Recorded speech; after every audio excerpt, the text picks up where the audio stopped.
Oh, welcome back to the YouTube channel Malawian Cameras. Ma update onse za nkhondo kuti akuyenda bwanji. Mano since tinatamisa zinthu zambiri kumabe zonsezo tizipanga cover ndithu mwa moti tiyambeso kuyenderaso limodzi. Ndi choyambirira tiyeni tingoyambira pa Trump. Trump nthawi imene ndithu zapereka message yona kuti mmene uganizira panopa ndona ngati Russia ili weak panopa economically kumbali ya zachumazi Russia ili weak yatopa ndithu. Ndiye pakadali pano ndikuona ngati kuti ofunika timpase mabomba ndithu uyu Ukraine timuthandize kwambiri Ukraine ndithu amene ndithu agonjetsa Russia. Amatero yeyo.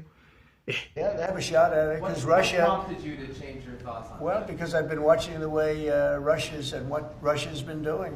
I'm very dissatisfied with what Russia's doing and what President Putin is doing. I haven't liked it at all. He's killing people for no reason whatsoever, and they are doing very poorly considering they have put it all out on the line. Their economy is going to hell. They're bombing the hell out of everything, and they're picking up a very little territory, if any. In fact, they're losing some territory. So I think it's been very bad for the reputation of Russia. This war should have been over. If this were our war, we would have had it over in 1 week.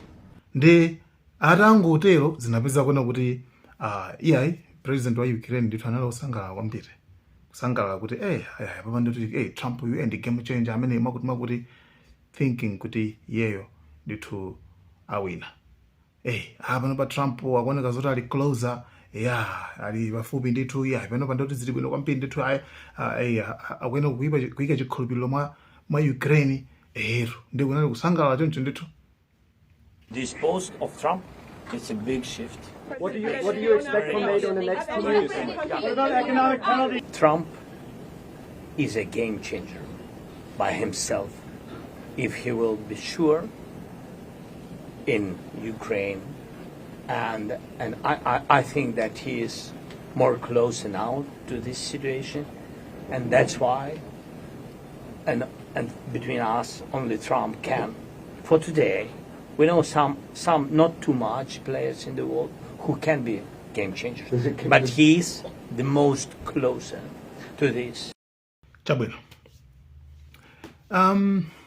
Tikudziwa kale kuti paja Trump anazauza maiko a NATO amene ali aku Europe kuti akuluakulu inuyo osamagulaso gasi mafuta awa osamagulaso ku dziko la Russia chifukwa tikuyenera kupanga kuwapasa ma sanctions amenewa, tikuyenera kuwapasa zibalo amenewa kuti a Russia economy yawo ikhale kuti ndithu yagwa ili pansi.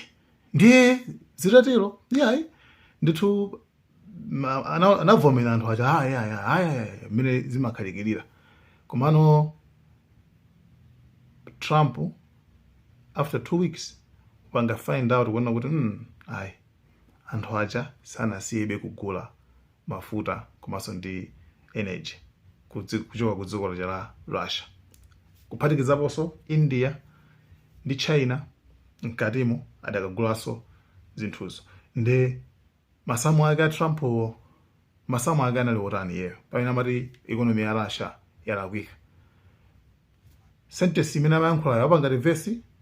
China and India are the primary funders of the ongoing war by continuing to purchase Russian oil.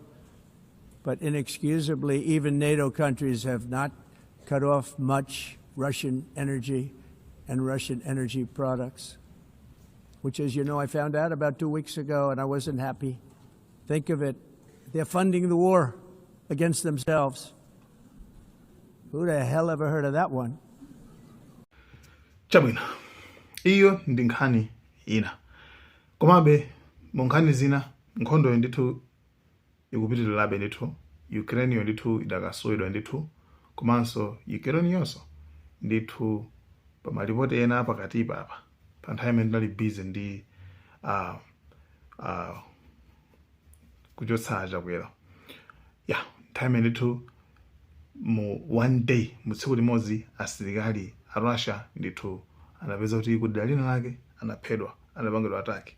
Asilikali ndithu omathamangira ndithu 1000 asilikali about 1000 anaphedwa mu tsiku limodzi. Asilikali amene ndithu ndi a dziko la Russia kudera limodzi mwa madera amene iwowa adalanda.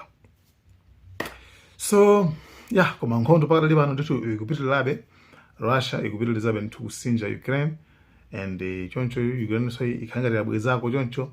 Yeah, komabe iwowa a Ukraine wakudikirabe zida zamphamvu zochokera ku dziko la America ndi NATO ngati angakwanitse kuti ngati awapatse, chifukwa nkhondozi zikuoneka zoti zinaso zambaso kutsikokaso. Chabwino, tiyeni tilowe tsopano, tilowe kuti tiyeni tilowe ku Afghanistan. Tinazapeleka video pano yokhuzana ndi Bagram barracks yaikulu kwambiri yokongola imene itha kusunga mafamily kamata anthu mafamily okwana 100 and mafamily 127. Yeah, 127 kumati anthu okwana 127,000 atokhala kumene koko. Sure, nde Trump anazanena kuti ayi ndikutenga imeneyo nditengaso imene tinalongoswana kuti even yosi yawo anamanga ndi a Russia, Soviet Union ndi imene amanga barracks imeneyo. Kumano mu 2001 iwo anapanga konka ndikulanda barracks ija ku Afghanistan iko.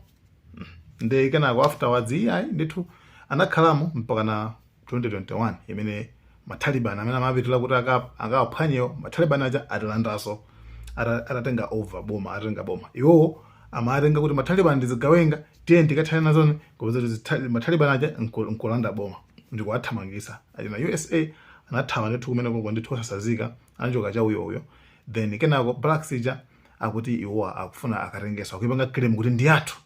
Kumano ikhalani bwanji inunso munalanda kuchoka kwalanda ma Soviet Union. Afghanistan, and we want it back, and we want it back soon, right away. And if they don't do it, you're going to find out what I'm going to do. Nde pano patuluka ma statement tsopano. Statement yatuluka pano ndi statement ya maiko okwana atatu. China yatulusa statement, komanso Russia yatulusa statement, komanso Afghanistan yatulusa statement kuna kuti akuluakulu kunoku sitikufunanso ma Americans kuti abwere mu region imeneyi. Remember kuti ndi side yako yomweyo. Nde Trump amati ayi mukapanda mukapanga chibwana ineyo ndizalenga muona zochitika za Afghanistan, and we want it back, and we want it back soon, right away. And if they don't do it, you're going to find out what I'm going to do. Yeah, nde kumabe ukoko maiko ana kuti ayi kuno sulu kufunana na China Iran nawonso anazo kuti region imeneyi completely sakufunika ma Americans sabwere koso mene koko kuza bwanda asilikali zawo zenchana kumakhala ku Afghanistan.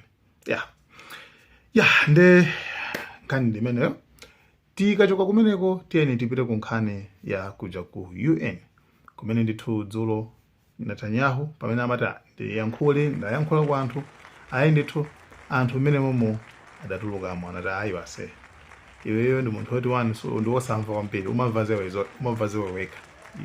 Ku UN maiko ambiri akudzudzula ntchito imene Netanyahu akupanga. Komano still iye sakumvabe. Ndi anthu pene amati tere anthu anangotulukamo basi. Amene anatsalawo ndi ena ndithu ochepa.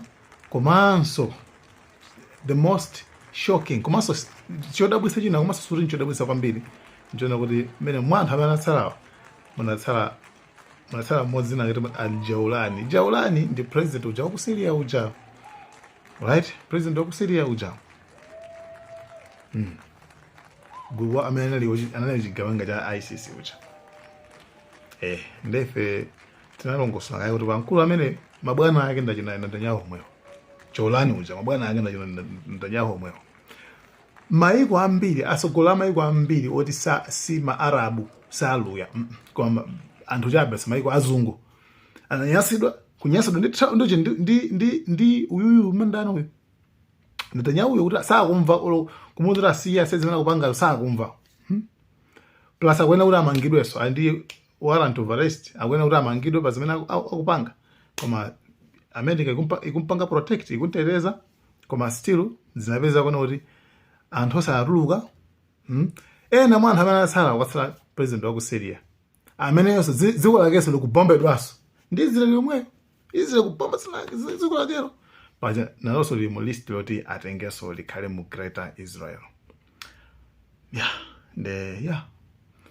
ngani ndi zimenezo koma tipitirireso ndithu pang'ono mpakana tigireso nsewu kenako every day ndithu tizipereka ma update ankhondo tsiku linalilonse ndithu ngati tsiku lonse tipereka chifukwa cha mabizinesi ndi ena ndikuti definitely tizinenaso kuti zatere sure guys, thank you so much.